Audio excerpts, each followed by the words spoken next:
What is Uberization? It is a neologism describing the process in which the goods become accessible and comfortable in the eyes of the market and the consumers. To do so, technology and innovation are essential, since they focus on finding ways to accomplish things quickly and easily. However, does it have implications for society? How does it affect the economy? We will be focusing on the debate between taxi and Uber, the interaction between the firm and employees, and the relations that government entities have developed towards them. As a result, these new companies face lawsuits from both the taxi industry and states in which they operate, those claiming unfair competitions and violations of taxi regulations. But how is it to be involved in this type of businesses? So, Uber's main objective. The model of Uber platform is to minimize the number of own employees. The implementation of its strategy is done by following the intermediation model in which the platforms hire independent people who offer these services demanded by the users of these platforms. Characteristics. In Uber, prices are not fixed, they vary according to demand. In taxi, prices are set up by state policies, they have a taximeter. In Uber, the enterprise does not pay taxes in Spain, but in Netherlands. In taxi pay taxes in Spain, IVA or IPF. Uber prices tend to be lower and it is more accessible, and in taxi, the services price is higher.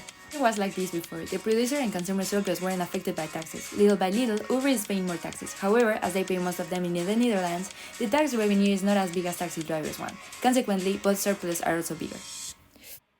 So the competition.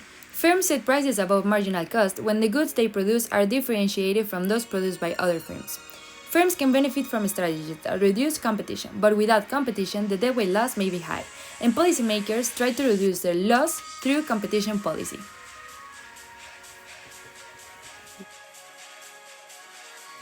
The biggest issue about companies such as Uber is the disloyal competition in which they work.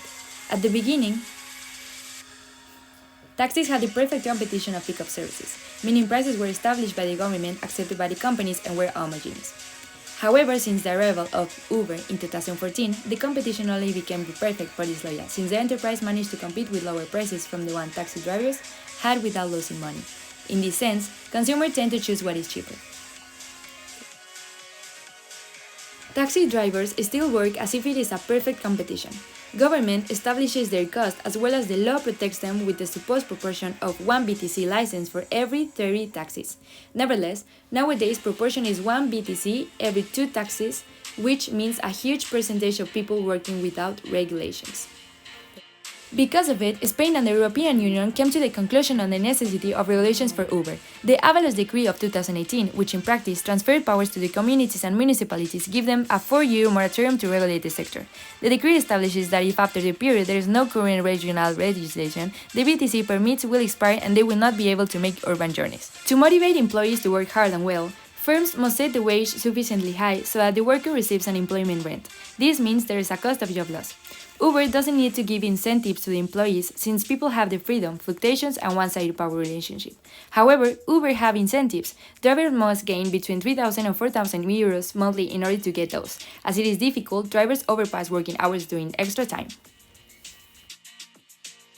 2014, with the entrance of a large business as Uber in the pickup service market, the competitiveness in that sector increased. Uber's regulations are different from normal taxis one. First of all, within an economic perspective, it can be seen that the prices and taxes are not equally taken.